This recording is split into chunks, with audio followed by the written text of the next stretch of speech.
Hello, constant readers. I am here to make a video about my Stephen King book collection. This is in fact the second time I do this video. The first time that I did the video, I just laid the books out, in a random order and just passed the camera over them. This time what I'm going to do is I'm going to show them in chronological order by publication date. All right, so let's get started.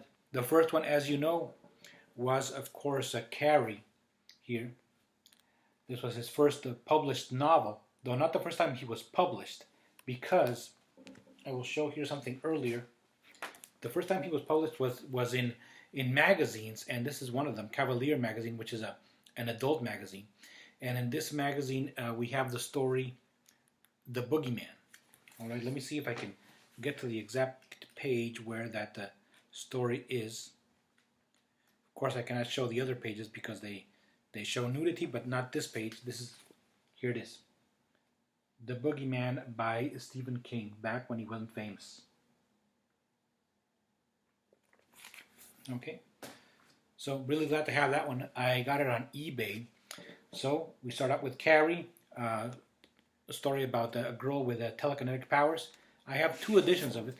Here's my other one. Both of them are movie tie-in editions right there, which I don't mind. A lot of people hate the movie tie-in covers. I don't mind them. I think both covers are pretty cool. This one here is in Spanish. That is because I live here in Mexico. And I bought this one. Even though this is the one that I read. I haven't read the Spanish version. All right. After Carrie came one of his absolute best novels. He came out of the gate, firing on all cylinders. We have here Salem's Lot.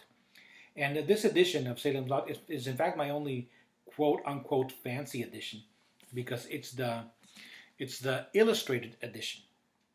What that means by illustrated doesn't have illustrations regarding the story. It's just photographs that sort of set the mood for the story. Like the one there on the cover, or here on the back cover. Let me see if I can get one here from the interiors. Yeah, it's the same as the back cover one.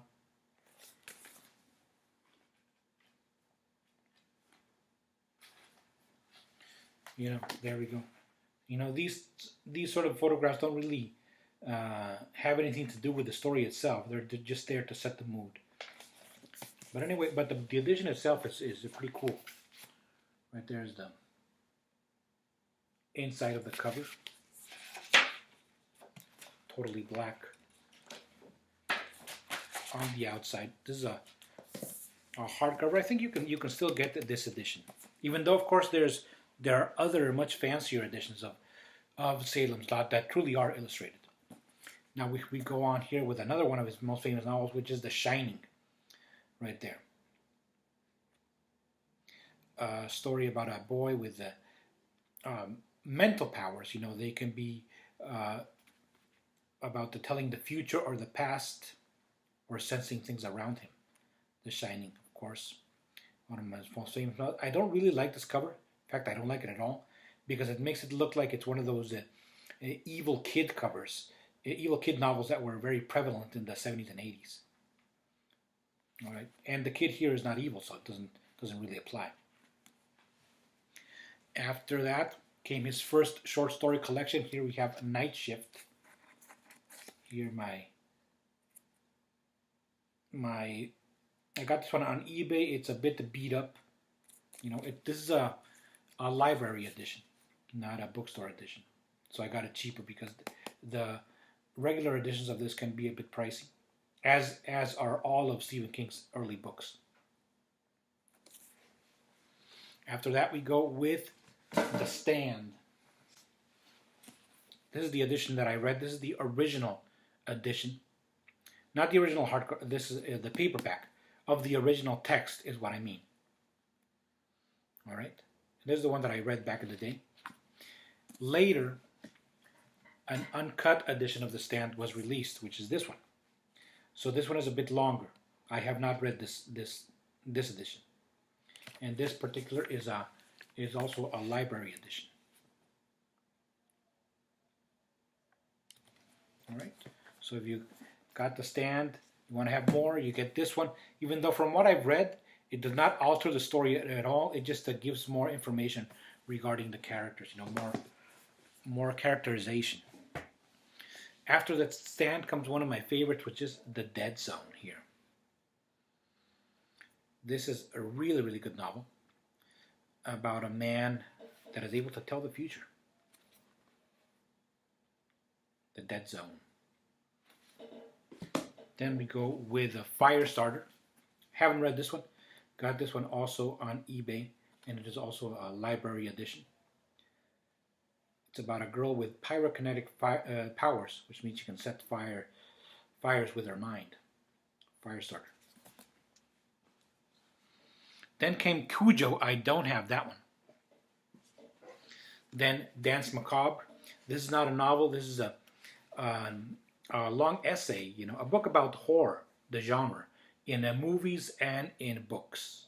Really recommended. Even though because this one came out, let's see, in '81, so a lot of the information is very outdated, but still a very good read. Danse Macabre. Then came the beginning of the Dark Tower series with The Gunslinger. All right, The Gunslinger. This is the original edition, the text of the original edition, because it was later revised with this one, this edition. Because it was revised because once the series got going, Stephen King wanted this first book to tie in better with the other books. All right. So here we have the original text and the revised edition. I have read both editions. After the Gunslinger comes The Evil Car, Christine. Have read this one. Pretty good. Not one of my favorites, but it's pretty good. There. Stephen King on the back. Then came his first collaboration with Peter Straub here in The Talisman. All right, this is paperback edition. I haven't read this one. I've tried to read it a couple of times, but it just doesn't flow, the way other Stephen King books do. And I blame that on Peter Straub. All right, because I don't think of their styles mesh well together.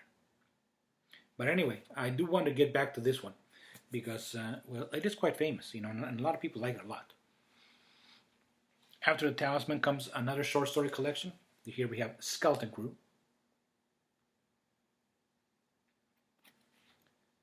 All right.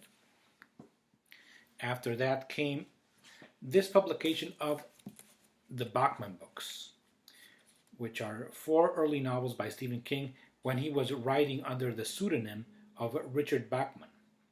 We have Rage, The Long Walk, Roadwork, and The Running Man. I have not read any of those novels. Got this one at a flea market for a very cheap price. I thought the guy was going to charge me more for it because these ones are a bit rare, especially this one, Rage, which is out of print. All right, but I'm glad to have it. We'll finish up this first part of my collection with perhaps Stephen King's most ambitious novel. Many say it's his best. I do too. It's It.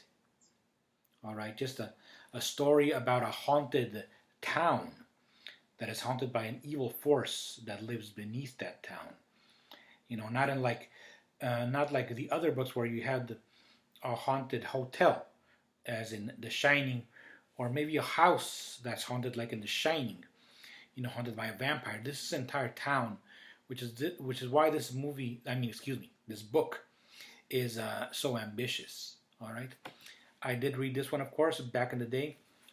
When the movie came out, I wanted to reread it, but because this one has very small print, I wanted to have something that was a little easier on my eyes, so I bought the new hardcover edition. Here I have it. It's a bit unwieldy, to read because it is quite heavy. I am right now in the process of rereading it on page 649, which is the beginning of Derry, the third interlude right there. Alright, so as not to make this video super long, this is the end of part 1 of my collection. Part 2 will be coming soon. If you like this video, give it a thumbs up. Please watch part 2. Thank you for watching, and so long.